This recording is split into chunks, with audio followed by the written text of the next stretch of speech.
Assalamualaikum warahmatullahi wabarakatuh. Perkenalkan, nama saya Rangga Saputra, akrab disapa dengan nama Rangga, dari program studi S1 PJJ Informatika Universitas Siber Asia. Pada kesempatan kali ini saya akan mempresentasikan penelitian saya yang berjudul Implementasi Data Mining menggunakan metode CRISP-PDM untuk forecasting jumlah kunjungan pasien rawat jalan di fasilitas kesehatan Kabupaten Purbalingga. Penelitian ini dibimbing oleh Ibu Insinyur Heni Yulianti, MM, MKom. Selanjutnya, saya akan menjelaskan latar belakang penelitian ini. Pelayanan kesehatan rawat jalan merupakan salah satu layanan utama yang sangat bergantung pada jumlah kunjungan pasien. Namun, dalam praktiknya, jumlah pasien bersifat fluktuatif atau tidak stabil dari tahun ke tahun. Ada periode yang sangat ramai, ada pula periode yang turun drastis. Ketidakpastian ini menimbulkan beberapa masalah, antara lain sulitnya merencanakan jumlah tenaga medis, potensi kekurangan atau kelebihan fasilitas, dan kurang optimalnya pengelolaan layanan kesehatan. Di sisi lain, fasilitas kesehatan memiliki data historis kunjungan pasien yang sebenarnya menyimpan informasi berharga. Jika dianalisis dengan tepat, data ini dapat digunakan untuk memprediksi jumlah kunjungan di masa depan. Oleh karena itu, penelitian ini memanfaatkan data mining dengan pendekatan CRISP-PDM untuk membangun model forecasting jumlah kunjungan pasien rawat jalan di Kabupaten Purbalingga. Berdasarkan latar belakang tersebut, rumusan masalah dalam penelitian ini antara lain: yang pertama, bagaimana pola kunjungan pasien rawat jalan di Kabupaten Purbalingga. Yang kedua, bagaimana penerapan metode CRISP-PDM dalam data mining kesehatan. Yang ketiga, seberapa akurat model forecasting yang dibangun. Dan yang terakhir, bagaimana manfaat hasil prediksi bagi manajemen fasilitas kesehatan. Tujuan penelitian ini antara lain menganalisis data historis kunjungan pasien rawat jalan, menerapkan metode CRISP-PDM dalam proses data mining, membangun model forecasting berbasis regresi linear, serta menyediakan informasi pendukung keputusan bagi pengelola fasilitas kesehatan. Dengan kata lain, penelitian ini tidak hanya bersifat akademis, tetapi juga memiliki nilai praktis bagi dunia kesehatan. Manfaat penelitian. Manfaat penelitian ini terbagi menjadi dua, yaitu manfaat teoritis serta manfaat praktis. Manfaat teoritis yang pertama, memberikan kontribusi pada penerapan data mining di bidang kesehatan dan menjadi referensi bagi penelitian forecasting berbasis CRISP-PDM. Kemudian, untuk manfaat praktisnya, yang pertama membantu perencanaan tenaga medis, kemudian mendukung pengelolaan fasilitas kesehatan, dan menjadi dasar pertimbangan dalam penyusunan anggaran layanan kesehatan. Data mining. Data mining adalah proses menggali pola atau informasi bermakna dari kumpulan data yang berukuran besar menggunakan teknik statistik, machine learning, dan kecerdasan buatan. Dalam bidang kesehatan, data mining telah banyak digunakan untuk menganalisis rekam medis, pola penyakit, serta mendukung pengambilan keputusan berbasis data. Hal ini menunjukkan bahwa data mining sangat relevan bagi penelitian saya. Forecasting. Forecasting atau peramalan adalah teknik memprediksi nilai di masa depan berdasarkan data historis, khususnya pada data runtun waktu atau time series. Dalam konteks kesehatan, Forecasting juga untuk memperkirakan jumlah kunjungan pasien agar fasilitas kesehatan dapat merencanakan sumber dayanya secara lebih efektif. CRISP-PDM. CRISP-PDM adalah metodologi yang digunakan dalam penelitian ini, yang terdiri dari 6 tahap utama. Yang pertama, business understanding, yang kedua, data understanding, yang ketiga, data preparation, yang keempat, modeling, yang kelima, evaluation, dan yang keenam, deployment. CRISP-PDM dipilih karena bersifat sistematis, fleksibel, dan telah CRISP-PDM dipilih karena bersifat sistematis, fleksibel, dan telah banyak digunakan dalam penelitian data mining. Teknik pemodelan yang digunakan adalah regresi linear sederhana berbasis time series dan model dievaluasi menggunakan matriks MAE dan MAPE. Business understanding. Pada tahap business understanding, masalah utama yang diidentifikasi. 1, 2, 3. Business understanding.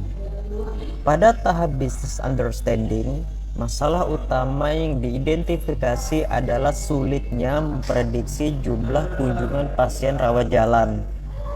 Tujuan bisnis penelitian ini adalah membantu manajemen fasilitas kesehatan dalam merencanakan sumber dayanya secara lebih efektif.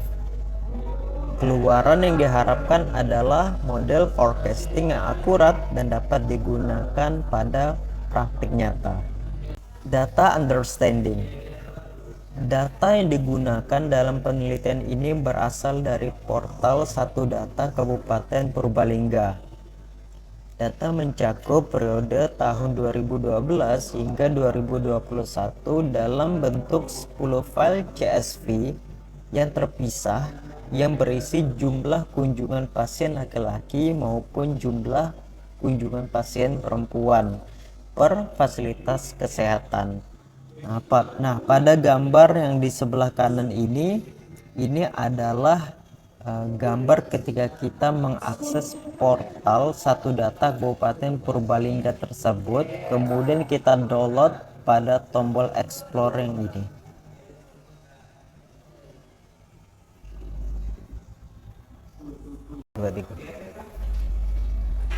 Data preparation. Pada tahap data preparation dilakukan beberapa langkah pembersihan data, yaitu yang pertama mengubah file CSV menjadi spreadsheet. Yang saya lakukan adalah mengupload file CSV tersebut ke dalam Google Drive, kemudian saya buka atau saya convert menjadi file spreadsheet seperti ini. Kemudian saya menghapus tanda titik yang terdapat di angka ribuan-ribuan ini, sehingga menjadi menggunakan formula kemudian dikonvert menjadi angka numerik. Kemudian hal ini saya lakukan dari data tahun 2012 hingga data tahun 2021, dan yang terakhir menggabungkannya ke dalam format time series seperti ini. Jadi tahun 2012 ada kunjungannya ditotalkan, kemudian hinggalah tahun 2021 ada total dari yang 670.000 hingga 771.000. Data kunjungan. Secara ringkas, beberapa data penting yaitu mulai dari tahun 2012 ada 670.878 data total kunjungan. Kemudian tahun 2013 ada 800.900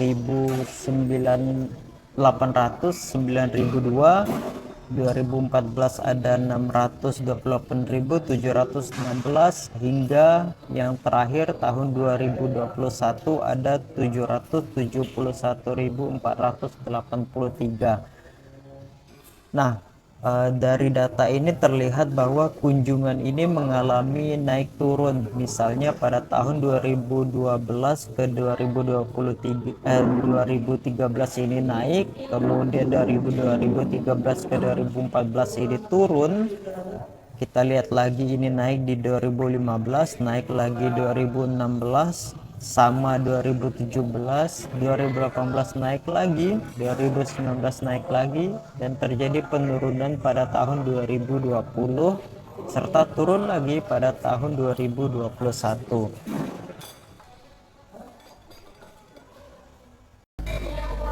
Modeling. Pada tahap modeling, saya menggunakan regresi linear sederhana berbasis time series.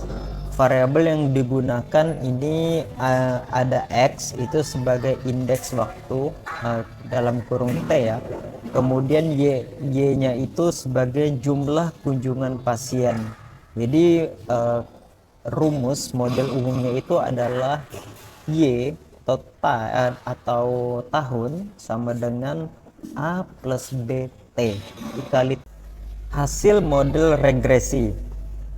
Berdasarkan perhitungan diperoleh nilai A itu 666.546,53, kemudian yang B ada 40.302,75, sehingga modelnya menjadi 666.546 ditambah 40.302,72 dikali T. Nah, interpretasi ini setiap tahunnya di kunjungan meningkat rata-rata kurang lebih 40.000 pasien ini di sini. Nah, ini formula ini saya dapatkan melalui formula ini saya dapatkan hasil ini saya dapatkan menggunakan formula dari Google Spreadsheet.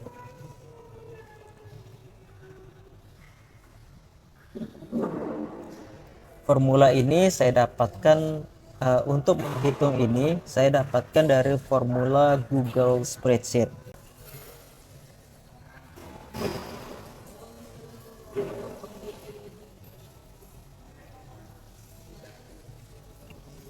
Hasil forecasting.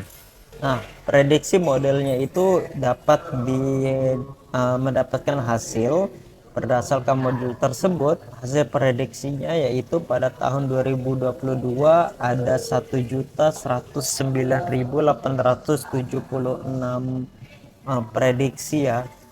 Ini adanya kenaikan angka dari tahun sebelumnya, kenaikan pengunjung pasien. Kemudian tahun 2023 ada 1.150.179, bisa dilihat dari data ini hingga tahun 2028 itu ada 1.351.693 pasien. Tren ini menunjukkan peningkatan berkelanjutan.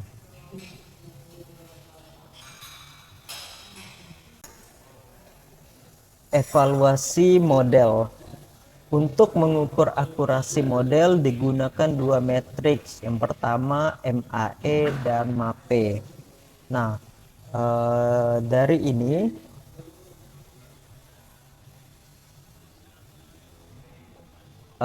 sehingga dapat hasil bahwa MAE-nya itu ada 126.524, kemudian MAPE-nya itu 14,45%. Nah, ini ada rumusnya dan saya mencarinya itu menggunakan formula di Google Spreadsheet. Ini seperti ini. Nah, kemudian Kalau mau melihat MAE-nya itu tinggal di average dari data ini, kemudian dapatlah MAE-nya, kemudian MAPE-nya itu di average dari sini, maka dapatlah hasilnya ini, seperti ini. Nah, interpretasinya nilai MAPE-nya itu kan 14,45%, berarti termasuk kategori baik, sehingga model ini dianggap layak untuk digunakan sebagai perencanaan deployment atau implementasi praktik.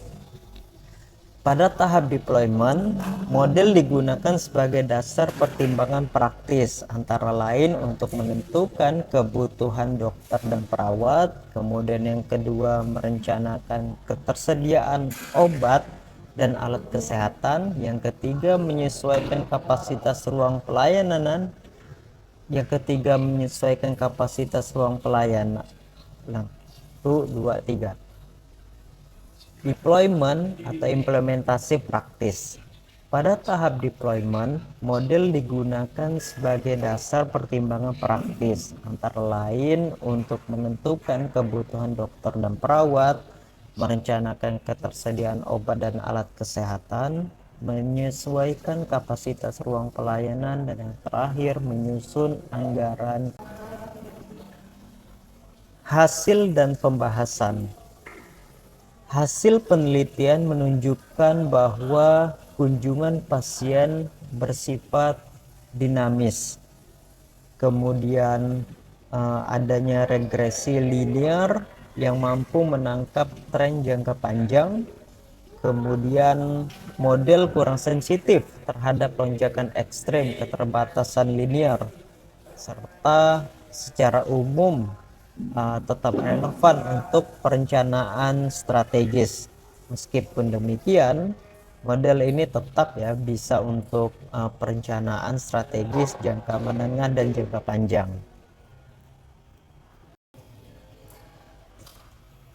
Kesimpulan, sebagai kesimpulan, CRISP-PDM ini efektif untuk analisis data kesehatan.